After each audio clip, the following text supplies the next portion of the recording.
next speaker at the mic is Sami Kubo. Are you Sami? Yeah. And she's number 47. Sami, you have 2 minutes. Hi, my name is Sami Kubo, and I am a senior at Ballard High School. Commissioners, I am not going to tell you that you shouldn't further consolidate media ownership. I'm going to tell you that you cannot further consolidate media ownership.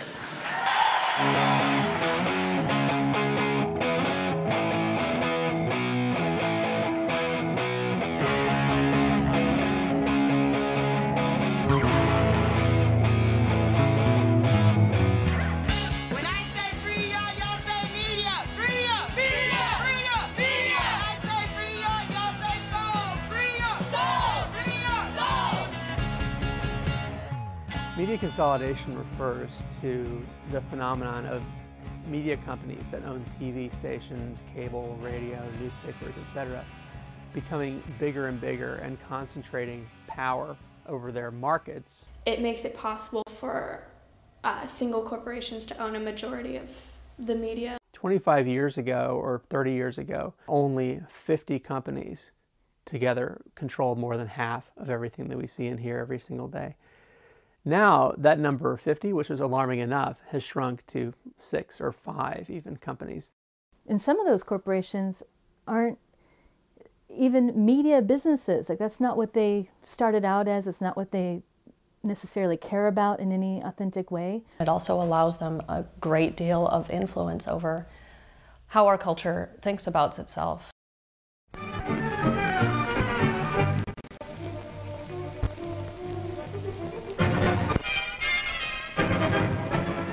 The FCC is a government agency, a federal level government agency of 5 people who ultimately determine media policy, media law in the United States.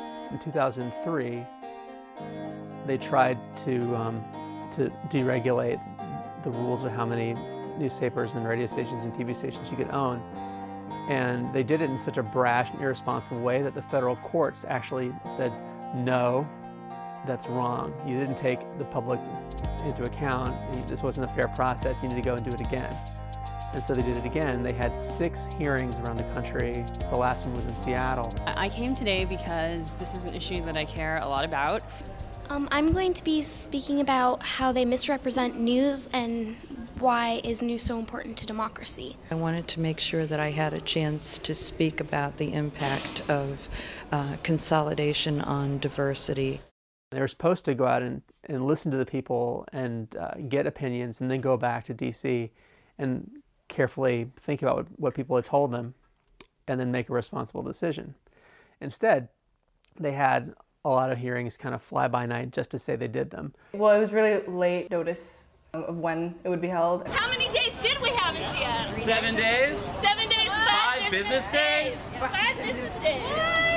What's that about? It was packed, and I knew that, just as I believe it was Governor Gregoire who said that if we had more notice, we'd have more people.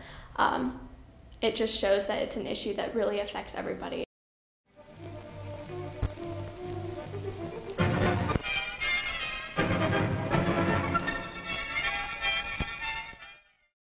Future well-being of the entire nation is at stake. It sounds cliche, but it's really true that we, the youth, are the future of the world.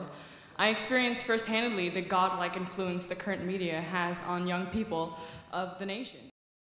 I watch TV and the news and mostly internet and stuff like that. I watch a lot of news, like Nancy Grace, like MSNBC. Does magazines count?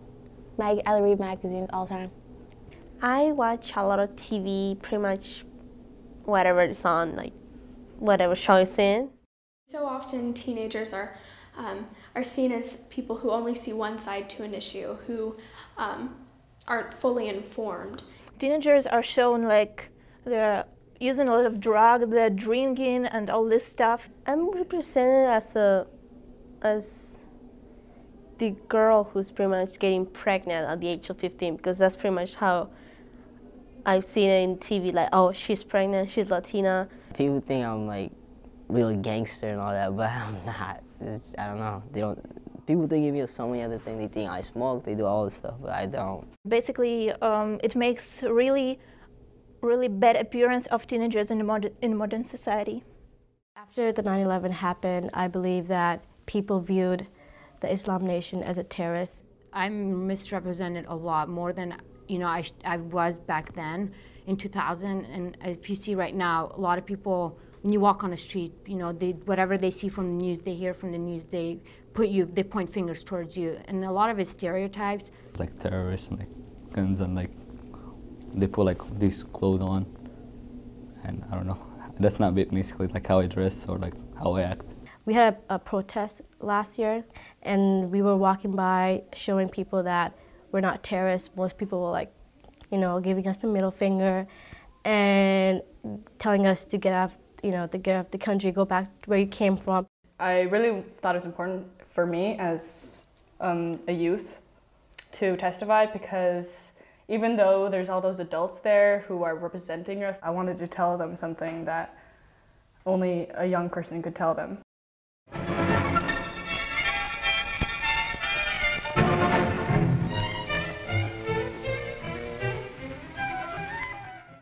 After giving my testimony at the FCC hearing, I went home and I put on the local news, and I was really excited because I got home and right away it's on the news. It's got to be a really good story, And so the broadcasters were saying, they basically spotlighted the panelists, and there was, I think about 2 panelists out of 20 or 30 that were actually expressing their support for media consolidation and what the FCC was doing. And they only included those testimonies and didn't show any shots of the audience, nothing like that. So they completely butchered the actual events of that night. I mean, I know that the news does that, but I've never ever experienced it firsthand like that. It blew me away. I mean, just having that shoved right in my face like that was horrible. America supposedly knows better, I mean, we say we're all like equality and pro, diversity, and yet we don't embrace it. We don't live up to it. And so I would hate to go into an industry that still has sexism and racism and all these stereotypes. I don't want to have to make films in an environment like that and live up to those standards. It affects me a lot, and it's so discouraging sometimes. Sometimes I just want to give up. I don't even want to be a filmmaker. Not only did I give up on ever thinking I could be beautiful, but I gave up on my dreams as becoming a successful filmmaker because I was a non-white female. The current film industry makes it nearly impossible for someone like me to become even remotely successful. I am just like the majority of youth in America. If I can't be beautiful and if I can't follow my dreams, what can I be? An insecure, self-loathing, shallow, and immoral fatalist. Is that who you want to rule the future world? If not, then stop further consolidation of media ownership. Thank you, Ms. Kubo.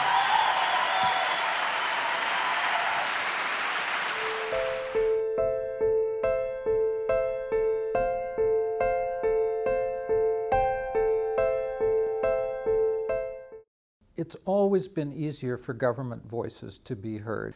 The problem, of course, is that if the government is not telling the entire story, or if for various political reasons opposition voices don't emerge to challenge government corruption or deception, then journalists need to look beyond government to find other viewpoints to report. News shouldn't always just be happy, and it also shouldn't be about horrible disasters that befell people that are far away. It should be about the events that occur in the world that we can or cannot do something about. We're living in a really fantastic time in that now there are so many organizations based all over the country that are working on media issues and issues of media empowerment. Kids today are coming into their own, and coming into their own as political people who understand how their cultural choices and their sources of information are being manipulated. I think perfect media is interaction with people. For me, I think it would be just different sides of stories, different points of views. I would like to see more small, little local media type of things coming about. They should have different opinions, such as, you know, people from different countries. Everybody isn't in media, everybody doesn't control media, so that'd be kind of a stretch to expect some old white guy to be able to relate to somebody maybe like me or to show everything that I want to see. So instead of placing that burden on them, we should try to get people like us up to their level.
So tell me exactly how it happened.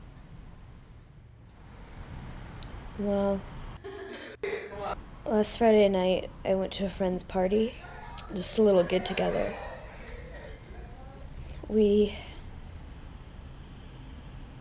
I started drinking, you know, just to loosen up. Anyway, we just wanted to be alone, you know. Things got a little out of hand.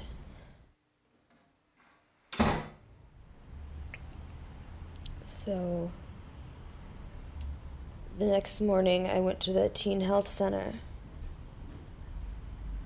And the nurse, she said that I was positive. So what's next, Abigail? How do you feel about this? I don't know. What am I supposed to do? Nate feels horrible about it. I know he'll support me throughout it all, but I don't know if I can do this. Well, this is something that's going to transform your life forever. You're going to go through many changes soon. I know that some of your friends or classmates may have gone through this, but how much do you really know? You should probably explore all sides of this. Get the whole picture before you make any rash decisions.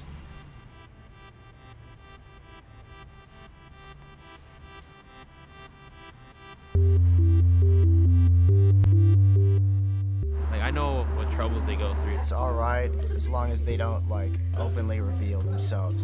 Oh, I think they're people just like everybody else. Just because they're, you know, hipper, more exclusive doesn't make them better than me. I don't know that much about them, honestly.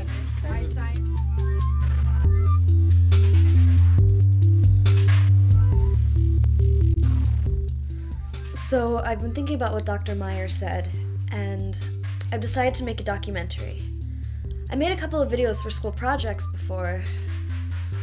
Hopefully recording everything I learn will help me accept this. I haven't told my parents yet. I know I can't hide it forever, but I can hardly say it out loud.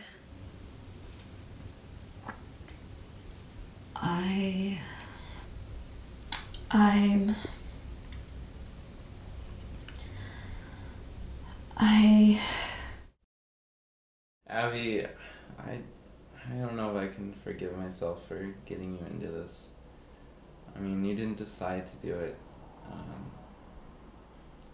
But really, it's true, you can still be Abby. You don't have to change who you are at all. The first sign you're going to encounter is your body's rejection of solid food. You might feel all right eating it first, but soon you won't be able to keep it down anymore. Honey, are you all right there? Yeah, Dad, I'm fine. disgusting. I'm fine now, Dad, thanks. Well, all right. Is there something you want to tell me? What? No, Dad, I told you I'm fine. Well, let me know if you need anything.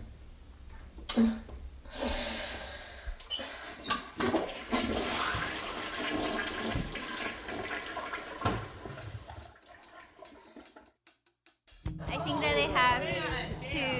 they have a huge struggle that they have to live with every day. I think they're great because they're breaking barriers. They're a scapegoat, that's what I think. They're blamed for a lot of our problems, but really, you know, there's other people to blame. Incredibly misrepresented people that the media themselves have a completely wrong interpretation of what exactly they are, which leads to a lot of people to look down upon them for what is widely speculational.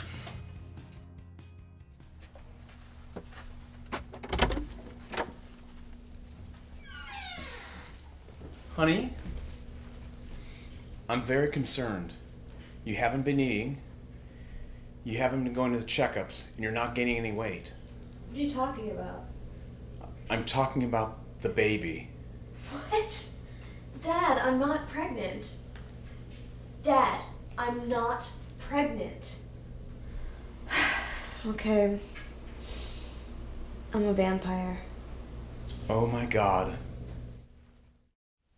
Eventually, you'll develop an enhancement of your upper canines associated with sores or bruises of your lower lip.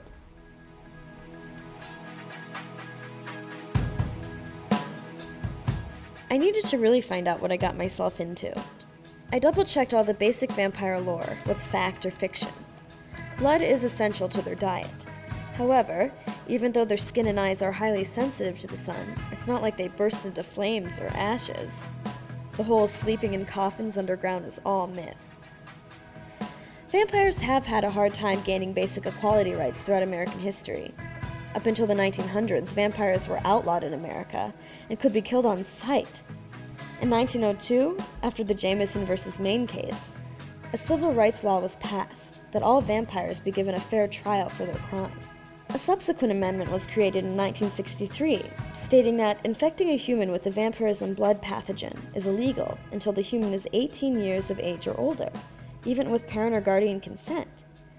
Passing on the pathogen to someone under 18 is basically considered murder. If this had happened to me a couple months earlier, Nate would have been convicted. I can't believe we came so close. So, how did you get, this way? What? How did I become a vampire or an addict? Well, both, I guess, if you don't mind. Well, I've been a vampire for about 19 years. Well, it was an accident. I mean, it's not like I meant it to happen. I met some interesting vampires where I worked, and I thought that they were more knowledgeable about the benefits of vampirism. I woke up the next morning and I just felt so sick, and I couldn't remember what had happened, and I couldn't remember anything. So I finally went to the doctor's office. They actually told me that I was a vampire, and I didn't believe it. I just couldn't. And eventually they introduced me to fresh blood. But from the first day I started drinking it, I knew I had to stop. I just couldn't. I went right on eating normal foods, and I kept trying to just be human. And that's when I lost everything. I couldn't stand synthetic or any other substitutes by then. Eventually, I only left my place to get a fresh pack. And eventually, I just got sick because I wasn't feeding myself. I still can't stand the idea of drinking blood. Just these pills and the medicine, it's hard for me. And just thinking about what it was. I didn't know what to do. I can't remember it clearly, but I ended up attacking somebody on the street. I was so weak, I was pulled off before anything happened. I think it was because I couldn't adapt. I mean, the change was just too much for me. I wish I had.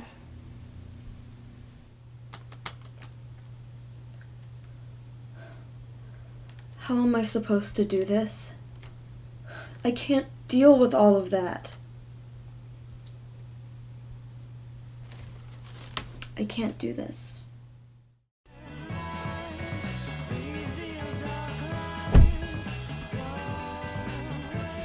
What's wrong? Is this about the rehab? Abby, come on. Those people were totally messed up. You're not gonna be like one of them. You have me, you have Emily. Abby, you're a good person. How do you know? How do you know I won't wake up one morning and want to drink my parents' blood? I can't deal with that, Nathaniel. I just can't. Abby, you won't have to. Listen, you don't even know any of the good stuff yet. I mean, really, before you go and judge us like you are, don't you think you should try and at least see the big picture first? God. I'm sorry, Nate. I didn't mean it like that. I know, but really, you should at least... I don't see why you had to go to the rehab first, that's all. Alright. I'll try to look at the brighter side of being a vampire. Now, can you please turn the camera off? I'm getting sick of this thing. Let's have a conversation. Even though you live in a climate that is overcast most of the year, your skin will become extremely sensitive to even the slightest rays of sunlight. With high protection factor sunscreen, however, you can easily black out these rays and walk around in daylight without any skin irritation whatsoever.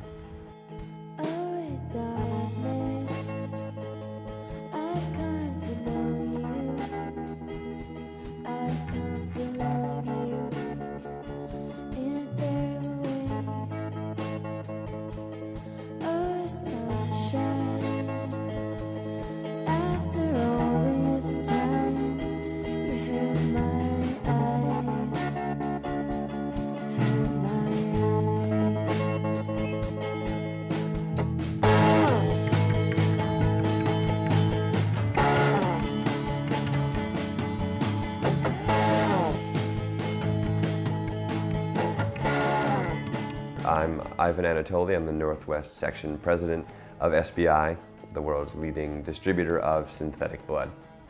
You pretty much know my story already. I was a foster child for a while until Emily took me in. It wasn't weird at all being taken in by a vampire. Well, I've been involved in the manufacture of synthetic blood for about 30 years, but before that, I was involved in the research group who were looking to find some alternative that was a little more acceptable than human blood. You know, and it wasn't long before I myself wanted to be a vampire. And, I mean, for a while I just thought I was going through a phase. Yeah, you didn't bring it up after a while, but then you turned legal, and you brought it up again, and I wanted to respect your decision, but I knew that I did not want to do it myself. I wanted it to be done safely, so we went to a clinic.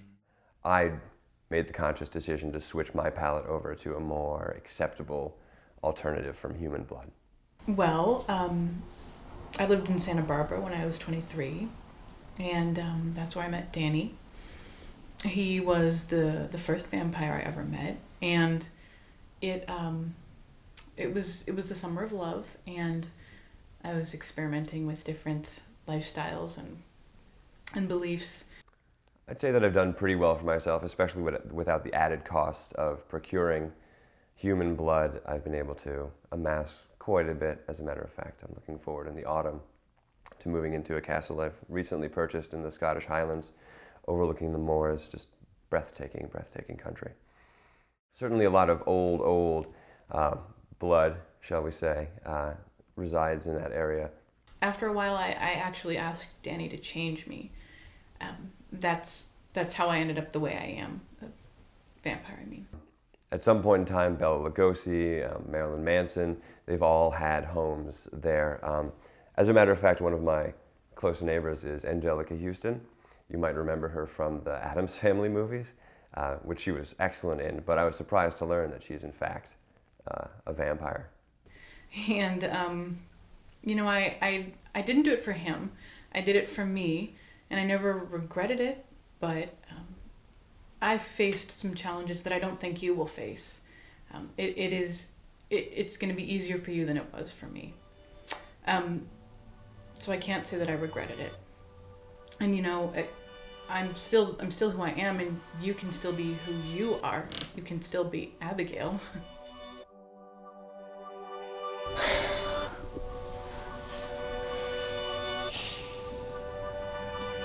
I am.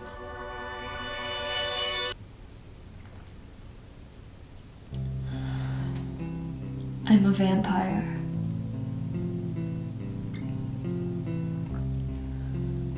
I'm a vampire.